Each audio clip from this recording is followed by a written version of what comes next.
बिना किसी स्वार्थ के जो निस्वार्थ सेवा करता है, जो निस्वार्थ भाव से भगवान को भजता है, उन्हें ही भगवान नारायण के दर्शन होते हैं।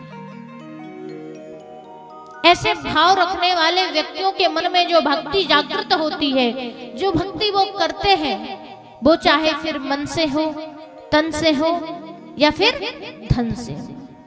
और बिना धन के तो कोई काम संभव ही नहीं है। अरे किसी गरीब को, किसी भूखे को भोजन कराना है तो बिना धन के तो भोजन कराओगे नहीं। अगर कोई व्यक्ति निर्धन है, रहने के लिए, ओढ़ने के लिए वस्त्र नहीं है, तो बिना धन के क्या ओढ़ने के लिए वस्त्र आ जाएंगे?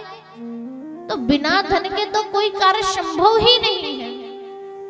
और सबसे उत्तम मार्ग है सेवा भाव का, कि भगवान कहते हैं कि तुम मेरी सेवा करो या ना करो, मुझे प्रसादी लगाओ या ना लगाओ, अपने घर में बैठे हुए माता पिता, बुजुर्ग, जितने भी घर में बुजुर्ग बैठे हुए हैं, चाहे माता पिता हो या फिर अन्य परिवार के सदस्य हो, उनकी सेवा करो। उनकी सेवा करोगे, माता पिता संतुष्ट है, माता पिता प्रसन्न है, तो भगवान अपने आप प्रसन्न है। तुम मुझे 56 भोग लगाओ या न लगाओ, लेकिन अपने माता पिता को 2 वक्त की रोटी, सूखी जो है रोटी देते जाओ, उनका पेट भरेगा तो ये समझो कि मैंने 56 भोग का पान कर लिया है। मुझे घी, शक्कर, मावा, मिष्ठा आदि पिलाओ या ना पिलाओ, लेकिन अपने माता पिता को जो है जल अवश्य पिलाते जाना जब तक जीवन रहे। मेरी सेवा करो या ना करो, लेकिन माता पिता के चरण अवश्य दबाते रहना, क्योंकि भैया वृद्धावस्था है। जब तक माता पिता का जीवन रहता है तब तक आप उनकी सेवा कीजिए। फिर नारायण कहते हैं कि माता पिता की सेवा के बाद आप गुरुजन की सेवा कीजिए, जिनको आपने गुरु बनाया है, जिनसे गुरु दीक्षा ली है, आप उनकी सेवा कीजिए। उसके बाद मंदिर के बाहर बैठे हुए जितने भी दीन दुखिया व्यक्ति लोग विराजमान हैं, उनकी सेवा कीजिए। अन्न से, धन से, तन से, मन से, अनेकों प्रकार से जो है आप उनकी सेवा कर सकते हैं। और फिर सेवा का भाव है कि आप जो है सभी सेवाओं से निवृत्त होकर के जो है चारों धाम की यात्रा करके आइए। 10 प्रकार के दान भागवत में बताए गए हैं।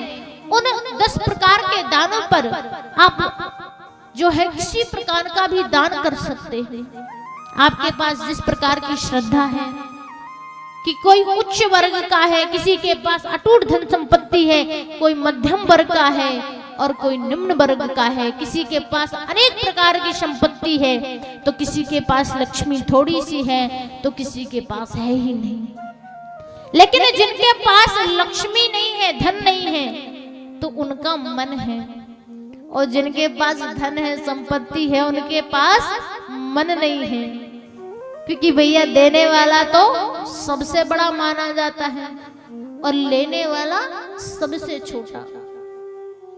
ये भागवत जी कहती है कि जो व्यक्ति हृदय से खुल के दान देता है, और भागवत जी में 10 प्रकार के दान बताए गए हैं, और सबसे बड़ा दान बताया गया है अन्न का दान, कि अगर आप अन्न का दान करते हैं तो आपके घर में कभी भी किसी प्रकार की जो है मां अन्नपूर्णा के द्वारा कमी नहीं होती है।